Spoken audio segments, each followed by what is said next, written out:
Hey, what is up guys? This is Brett here from brettdev.com, and as you can see, I am no longer in Thailand. I left Thailand a week ago. It is true. I've been away from YouTube for several months, and currently I am in beautiful Southern Ireland. I'm back here at the moment just visiting family. I'm going to be here for 4 weeks, 4 more weeks. I've been here for a week already, and then I will be going back to Thailand, back to Chiang Mai, to make more videos. But whilst I'm here, I've got some free time on my hands. I was really busy the last several months. I had so much to do that I kind of let YouTube slip a little bit. So whilst I'm here, whilst the weather is beautiful, in fact it is more beautiful than Thailand when I left it, I figure I'm going to make some videos. You know, I think right before I left, I said to a friend of mine, I said, I think I'm the only person in the history of time to ever say, I can't wait to leave Thailand and go to Ireland so that I can finally get some good weather. The last 6 months in Chiang Mai has been absolutely horrific. It has just been raining every single day, all night. It's the worst I've ever seen it. For some reason, the rainy season in Chiang Mai this year has just been unbelievably bad. Now, I've not been back to Ireland for about 3.5 years because, you know, like a lot of people, I refused the Britney Spears and the boosters. So it's a little bit strange coming back here. I've been kind of talking in Thai, living the Thai lifestyle, being surrounded by Thai people. And so today in this video, I thought it'd be very interesting to just talk about something called reverse culture shock. So when you go to another country, you get for the first time. If you've never been to Thailand, for example, you'll go to Thailand and you'll get culture shock. Everything's so different. It's so, you know, crazy. It shocks you. Now, you spend long enough in a different culture and come back again, you get the opposite. You get reverse culture shock, where you actually get shocked by coming back to where you're actually from. Now, I've experienced a little bit of that already, and I've only been back here a week. So in this video, I thought I'd talk about some of the things that I noticed. The first thing that always gets me is how tall everybody is in the West. I'm not very tall. I'm like 5'7". So when I'm in Thailand, I'm like normal height. I'm like average height. I can get on the Sky Train. I can get on the subway in Bangkok. You know, I can just walk around and everyone's about my height. I'm about average height for a Thai. Or I can see over people's heads.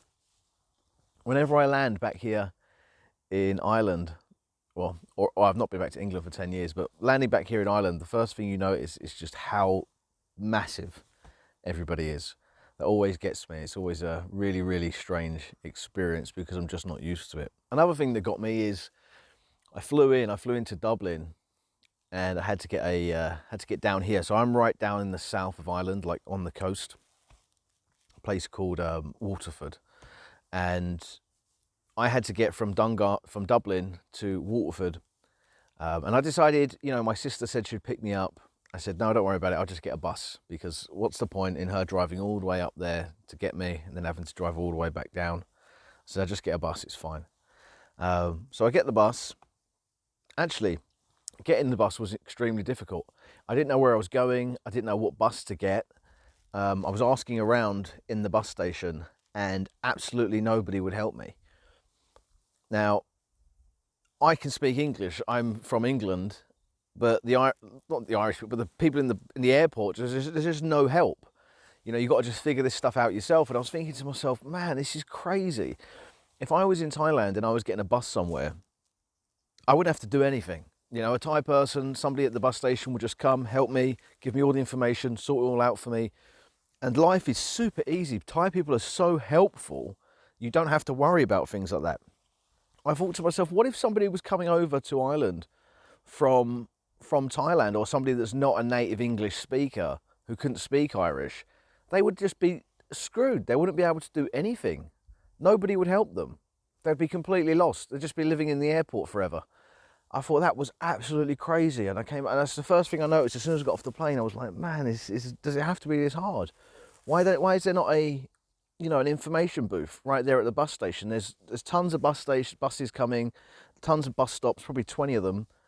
And there's nobody. There's just a screen up on the board, but it's not very helpful because it tells you the buses are going to places, It tells you their final destinations, where the bus ends. But it's like, if you want to get a bus and stop somewhere along the way, because these buses go through routes, right? How do you know which bus to get? You don't.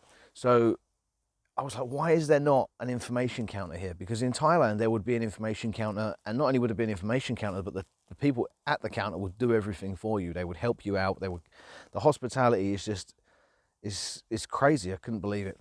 So there's that. And then I finally do figure out how to get a bus. It takes me, I got off like a 20-hour, well, I did an 8-hour flight, a 3-hour layover, a 6-hour flight, and I get off, and then I have to wait another 2 hours for a bus. So I wait 2 hours for the bus. I get on the bus, and on my way down from Dublin to Waterford takes about 3 hours. I'm on the bus, I'm tired, I'm trying to sleep and stuff, and the bus was chaos. It was absolute madness. So you've got a guy behind me just on his phone, just takes a phone call, shouting on the phone, yeah mate, yeah. The whole bus can hear what he's saying. And this is what I'm talking about, with reverse culture shock. I just can't, I'm like, what the hell is going on? And everybody on the bus just is like acting like it's normal. I'm thinking, you would never, ever see that in Thailand. Thais would never, ever, ever do that. They're so shy. They would be embarrassed to calls to, just make a scene on the bus to just disturb everybody. They wouldn't disturb you, right? And I was just thinking, fucking hell. So anyway, that happens. The bus continues, and then there's some girl on the back of the bus, and she opens her phone, and she's got her phone on full blast, full volume. The entire bus can hear it. It's like she might as well have had like a Bluetooth speaker or something, because it was that loud. And she's at the back of the bus, and she's playing songs, and she's playing a song for like 5 seconds, then playing another one, then playing another one, then playing another one, then playing another one. And eventually I kind of thought, I think she's probably on TikTok, because it sounded like she was like swiping through all this shit. But she's playing songs on this bus, and she must have been playing them for about half an hour, literally pissing the entire bus off, but gave zero fucking shits, gave no fucks about any of the people around her, gave no fucks about any of the other people on the bus, did not care, obviously was doing her thing. Now, I didn't know where I was actually going on the bus. I just knew I had to get off at a certain stop, and I didn't know how far away that stop was. So she started doing this about half an hour before I got to my destination, but I thought I was pretty close to my destination. I thought, I'm going to be there in like 2 minutes, so I won't bother saying anything. And I'm like, 5 minutes, maybe it can't be more than 5 minutes, 10 minutes, just fucking go on the back of the bus with the phone, scrolling TikTok, just blasting music on the bus, blasting shit TikToks every 10 seconds, annoying the whole bus. You can see people on the bus turning around, looking at her, did not care. I'm thinking, okay, another 5 minutes, enough. Anyway, half an hour later, I actually get to my stop. If I'd have known that my stop was half an hour away, I would have got up and told her to turn the fucking phone down, because it was pissing everybody off. But that was just unbelievable. Like, we're talking like hours landing in the country, and I'm seeing shit that you would never ever see in Thailand. You would never see people that disrespectful. The culture in Thailand is so different. They have such a sense of, they care what others around them think. They care about other people around them. They don't lose face. They don't make themselves look stupid. They just wouldn't do that. And for me, that was just absolutely mind-blowing. I could not believe it. Like I said, I've been in Thailand for the last 4 years. I'm not used to that. I would not experience that ever, really. So to come here and just see that immediately, just the selfish attitude, I was like, oh my goodness, this is absolutely crazy. Now, I was going to go over to England for a week, because I've not been to England for, about almost a decade. Prior to three and a half years, I said I've not been back for 3.5 years. I usually just come here. My family don't live in England. Although I'm English, they live here in Ireland. So I only ever come back and forth here. Now, I was going to go to England. I don't think I'm going to go, but that would have been something, I think. I think that would have been... Ireland's pretty nice. The people in Ireland are okay. Well, they're a lot nicer than English people, so in my opinion. But I think England would have been a massive shock, to be honest. Something else that's interesting is I'm sitting here, I'm recording this video right now, and everybody's at work. So, you know, I'm here at my mother's house.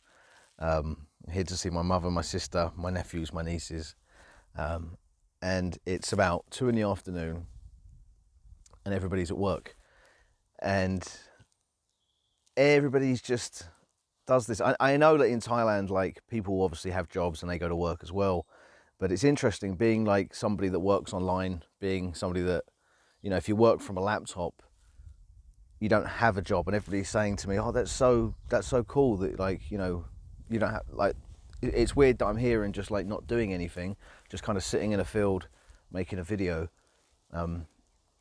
It's a reminder that most of society, they have to go to work, they have a job, they have to start at a certain time, they have to come back. I'm not used to that. I suppose if I was living here and I'd never gone to Thailand, and if I'd stayed here in Ireland and if I'd got a job, you know, I was building websites before I left, or just getting into it a little bit. And I made the decision to go to Thailand to become a freelancer, to work for myself online from the laptop, to become a digital nomad. And if I had have stayed here, I probably would have gone and got a job.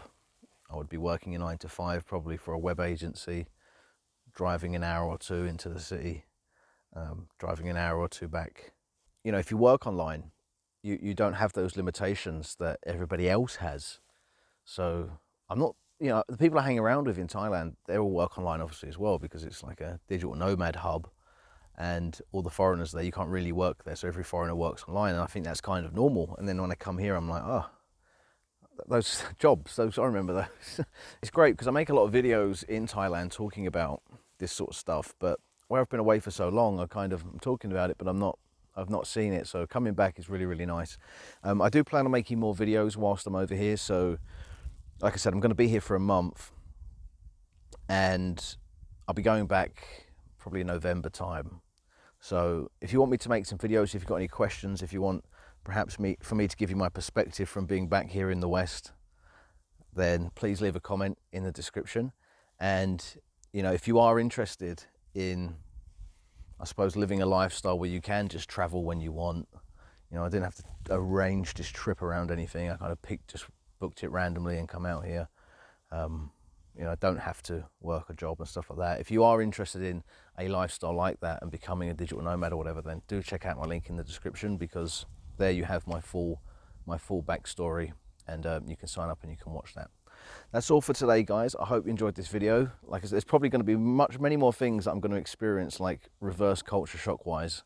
Maybe I'll make an update video, I don't know, but leave a comment in the description. Let me know if you experienced this, where you've gone to another country, stayed for so long and come back. What hit you a lot, and what made you like say, whoa, you know, like, let me know. That'd be interesting. That's all for today, guys, and I'll see you in the next one. Cheers.